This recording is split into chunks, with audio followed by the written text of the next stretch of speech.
Bonjour les amis, on se retrouve aujourd'hui pour parler de cette petite machine là. Donc c'est une Derby avec bloc Euro 2. Donc dessus il y avait un 88 Italkit de monter dessus. Donc je vais vous donner un petit peu la config qu'il y avait dessus. Et c'est Théo, le jeune à qui j'avais fait un 88 Ersal il y a quelques temps sur une de mes vidéos.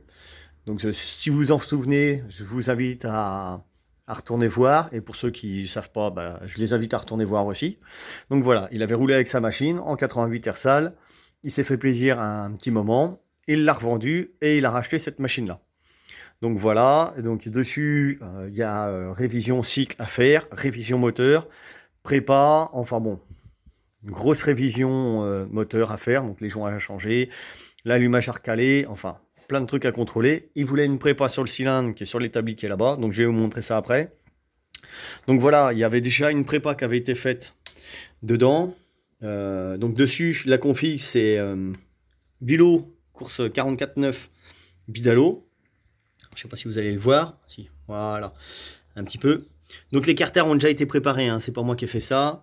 Donc allumage PVL dessus, boîte à clapet V-Force KX85, pipe Most avec cale de 5 mm incliné Most, carbure 32, embrayage je sais pas. Donc j'ai une révision à faire là-dessus. Donc voilà, hein, il y a un petit peu de jeu dans le, comme vous voyez un petit peu dans le sélecteur. J'ai une petite patte de fixation pour l'échappement à refaire parce que voilà, ça part un petit peu en couille là-dessus. Donc je vais lui ressouder une belle petite patte de fixation ici pour se reprendre. J'ai la vis qui est ici qu'il faut que je rajoute. J'ai quelques trucs à modifier. Vous voyez bien la patte de fixation, on la tape dedans. Donc voilà, il y a quelques petites choses à revoir. Il y avait normalement le montage de double radia à monter qui sont là sur l'établi là-bas. Je vais vous les montrer après. Mais bon, le problème c'est qu'on va commencer à arriver dans des températures qui seront plus énormes. Donc je suis pas sûr que de mettre un double radia, ça fonctionne bien. Au contraire, on va avoir des problèmes de montée en température. Donc je vais peut-être tout simplement lui monter un gros radia. Parce que le radia qu'il a à monter dessus, il fait 2 fois l'épaisseur de celui-là. Donc je pense que ça se trouve avec un seul, ça va fonctionner. Et puis bah, après, grosse révision. Regardez l'embrayage parce que là, il manque le joint de carter. Enfin, il y a des trucs qui vont pas trop dessus. Et justement, il m'a emmené la machine à réviser, à regarder, à recontrôler, à fiabiliser. Donc on va faire ça. Donc là, j'ai commandé les pochettes de joints, batterie. Enfin bon, il y a des trucs que j'ai commandés qui doivent arriver.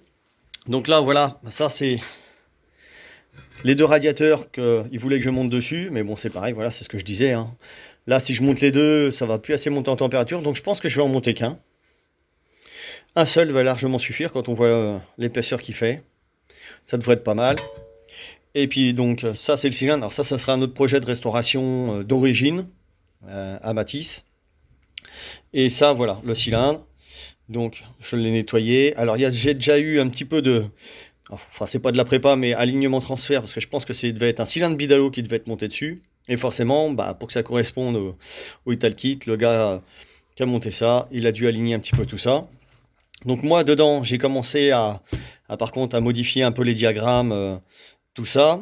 Alors, je vais essayer de vous montrer un petit peu ça. Alors le problème c'est que sur ces cylindres là, eh ben, on peut pas gratter autant qu'on voudrait à l'échappement parce que c'est vraiment pas épais. Il n'y a vraiment pas grand chose d'épaisseur de là et entre le cylindre et le conduit de refroidissement tout autour, il n'y a vraiment pas épais. Il doit y avoir 3 mm d'épaisseur. Donc pour aller chercher les transferts, c'est pas évident. Alors vous inquiétez pas, hein, c'est pas un trou qu'il y a dans le transfert, c'est juste un endroit qui est un peu sale. Donc là voilà, j'ai juste fait un côté. Je vais vous montrer un côté que moi j'ai fait. Donc voilà. Un côté du cylindre que j'ai préparé. Puis avec l'autre côté qui est stock. Attendez, je vais essayer de vous montrer ça proprement. Voilà, un côté stock. De ce côté-là. Et puis l'autre côté où j'ai préparé. Aligné, petite mise au carré. Voilà, propre. Voilà, essayez de vous montrer ça un petit peu comme ça. Ça sera peut-être plus facile avec la lumière.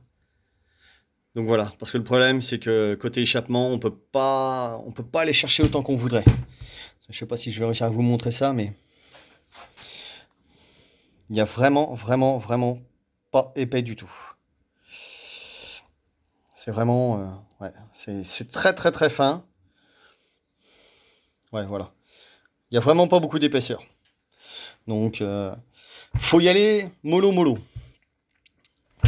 Donc, voilà là-dessus, petite prépa. Je vous donnerai, pour ceux que ça intéresse, je vous redonnerai les diags une fois que ça sera fini.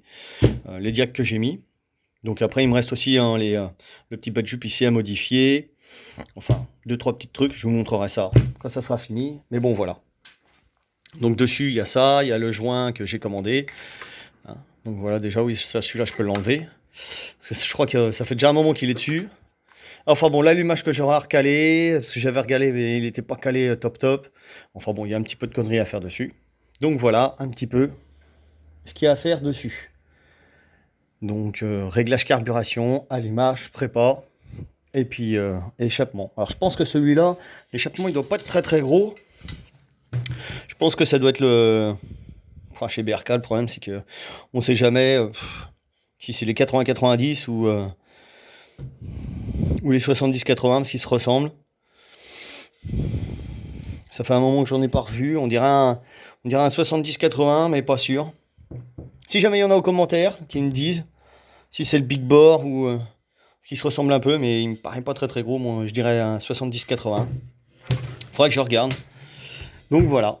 Donc la petite vidéo, un petit peu de présentation de la machine, puis du boulot qu'il y a à faire dessus. Donc je vous tiendrai au courant. Je ferai une petite vidéo le prochain coup pour vous donner un peu l'évolution de la chose, comment ça fonctionne, ce que j'ai remis comme diag, avant ça l'allumage, carburation. Oui, parce que j'ai commandé un filtreur, je suis reparti sur un mal aussi. Si, j'ai encore des petites... Il me manque la vis ici du carter, l'axe, une petite patte de fixation à ressouder aussi là-dessus. Enfin, 2-3 conneries, quoi. Pour que ça reparte comme il faut, fiabiliser ça, et puis voilà. Donc, je vous tiendrai au courant de tout ça. Il va encore y avoir de l'évolution. Donc, ah oui, peut-être que ce week-end, je ferai tourner aussi le proto. Ça y est, il est remonté, ça tourne. Je ferai peut-être aussi une vidéo avec le Spitro, les premiers essais du nouveau châssis. Enfin bon, il y aura un petit peu de tout ça, parce que ça, le prix, c'est dans normalement ouais, quasiment un mois, si c'est pas annulé. Ça va vite arriver. Normalement, il y a encore de la machine qui devrait arriver aussi pour de la préparation pour Salbris, des machines que j'ai déjà faites, qui vont rouler aussi là-bas. D'autres machines qui vont arriver pour autre chose aussi. Mais bon, c'est pareil, hein. Je continuerai à faire mes vidéos là-dessus. Pour ceux qui ont encore des questions à poser, il n'y a pas de souci. Ils me les posent. Je répondrai, comme je dis toujours, si je peux. Et puis voilà, un petit pouce bleu pour ceux qui aiment bien ça, qui ont envie de continuer à partager un petit peu l'aventure avec moi, des explications. Et puis des montages sur les différents moteurs que je monte. Comme ça peut donner un petit peu de choix à ceux qui ont envie de monter des configs et qui savent pas trop ce qu'il faudrait associer. Et puis si ça marche ou si ça marche pas, ils peuvent regarder les vidéos et puis ils verront si ça marche ou si ça marche pas. Et comme ça peut les aider dans le choix des pièces. Bon voilà les amis, on se retrouve à plus tard. Salut!